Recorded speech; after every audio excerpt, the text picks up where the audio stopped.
أهلا بكم حبايبي في مطبخ جيجي ورانيا، وحشتوني.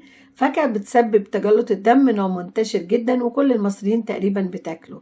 تجلط الدم بيحدث عند العصبية وتراكم الحزن الشديد، ويوجد حالة مرضية خطيرة بتحدث نتيجة الاستهلاك المستمر للجريب فروت. فهل تعد فاكهة غير صحية؟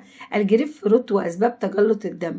بيعد الجريب فروت من أكتر الفواكه في عالم التخسيس، لأنه بيحتوي على معدلات قليلة من السكر، وغني بمضادات الأكسدة والمغذيات والكولين والبوتاسيوم وفيتامين ج، ودي عناصر غذائية مهمة لصحة الجسم. بتساعد على التعزيز من صحة القلب والشرايين، وبتحافظ على كثافة المعادن في العظام، وبيقلل من نسبة فقدان العضلات. الجريب فروت وتجلط بقى الدم، تعالوا نشوف بيحصل ايه. بجانب الفوائد الرائعة ديت، حدث أمر غير متوقع لسيدة كانت بتتناول الجريب فروت يوميا، أصيبت بتجلط الدم، ويرجع كده لتناولها المستمر لفاكهة الجريب فروت، ونتيجة لكده كانت على وشك أن تفقد قدميها. ومن المعروف أن عصير الجريب فروت يمنع عمل أنزيم بيكسر هرمون الاستروجين المانعة للحمل، ومن المؤسف أن هذا بيؤدي إلى التجلط والإصابة بالجلطة على المدى البعيد. المصدر مصراوي.